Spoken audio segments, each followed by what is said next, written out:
What's interesting, I think, is having come from media, you really sat at this, I mean, you had relationships with major marketers, Yep. major brand marketers, with the ad tech community, Mm-hmm. right?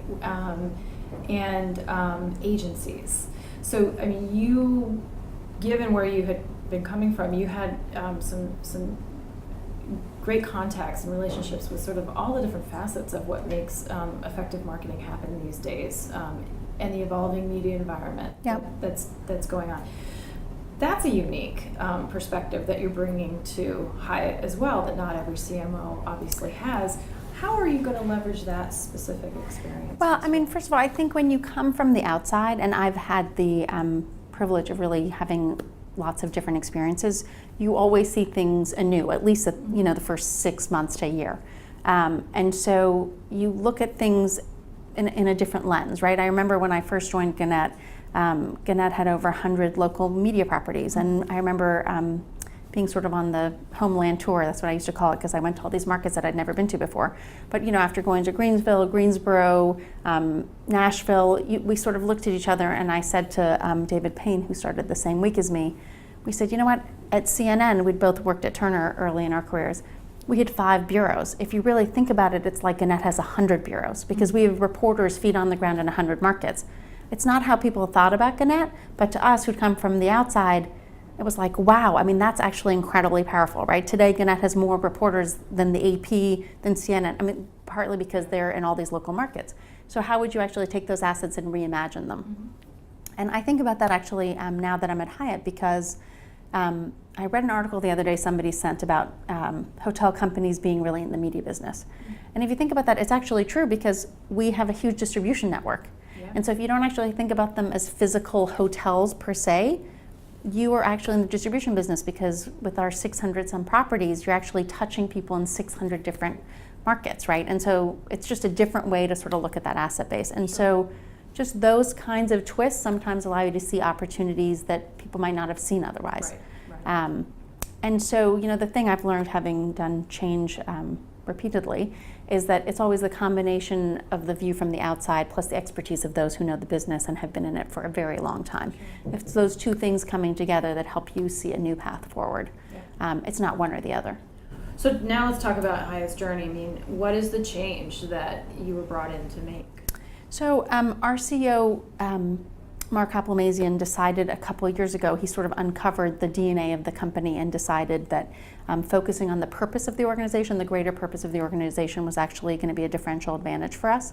Hyatt's actually in the business of serving people so they can be their best, not just being in the hospitality business. And that's not just for our guests or our owners, but also for our colleagues.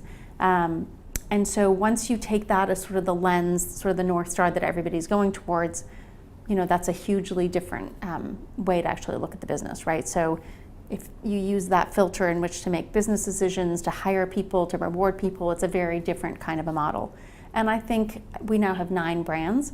The business in general needs to do a much better job of differentiating its brand so that there's not this sort of sea of sameness where they are all the hotel properties, not just within the Hyatt portfolio, but in the hospitality business in itself, are actually differentiated from each other. And we think if we tell our story, if we differentiate the brands and we tell our story, we'll be able to actually have an advantage in the marketplace. Yeah, because obviously it has changed so much. Consumer preferences have changed so much, and by consumer I mean business travelers as well. I mean, it feels as though in this age of social media and storytelling and content sharing and content creation and curation, consumers want to feel as though they're getting sort of an individual, customized, personalized service or experience. Big box hotel companies, for lack of a better term, might have to therefore, figure out how to meet those unique sort of individualized needs as never before, especially at a time when Airbnbs of the world and other options are cropping up. So how do you see that challenge? I think if I look at the media business, one of the things about joining Gannett in the window that I joined, things in the media business were really at an all-time low. And so I think when everybody recognizes that the situation is dire, they're very willing to change. I think the hospitality business is not in exactly that kind of a moment. So you actually have to convince people that it actually is important to change, right? You have to make a case for change because the business is actually good today. But you know, having been on the precipice in the media business, you can see what's coming. And so I think one of the fascinating things for us is that while Airbnb is definitely an interesting thing that's happening in the marketplace, the numbers are quite small today for Airbnb, and it's mainly leisure travelers that are using it today. Now, that is not necessarily going to be the case down the line, and is it going to be Airbnb that's really going to disintermediate the business? It could be two guys in a garage that we haven't met yet, right? So you know that path because the pace of change in business is just at a different level and has been, I would say, for the last 10 or 20 years. I think the real key is being laser focused on the consumer, right? You have to really understand your consumer and consumers in general and how are their habits and behaviors changing and how can you meet those expectations. Right. So I think people do want personalized experiences. The great thing for Hyatt is that it's really had a family culture. So there's that sense of people having been there for a long time, really caring for each other and being caring for their guests. That's why I think if we can really leverage our purpose where we're delivering not just service but care, it can be a differentiator. But I think one of the fascinating things is that for all the social media and virtual lives that we all now have, there's an incredible need for people being connected.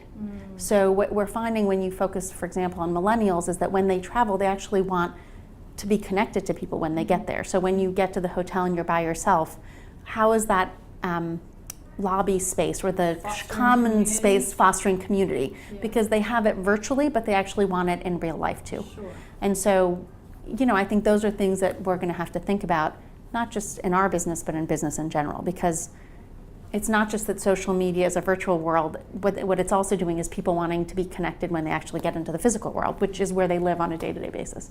So talk just briefly about, so bringing innovation to the company and to the brand. And obviously, as you talk about evolution and sort of the change that's taking place and you coming in anew, I would have to think that really reaching those innovation goals and reaching those change goals start from within.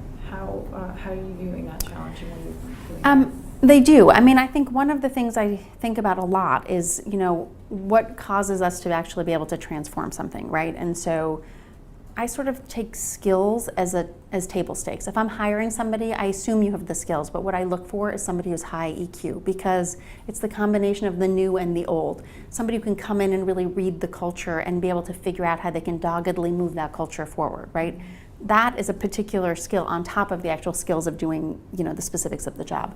I think, the reason companies go on a purpose journey, because purpose is really an internal thing, is because you need the organization, you need the people to be going in the same direction, right? So you're giving everybody the same hymn sheet in essence.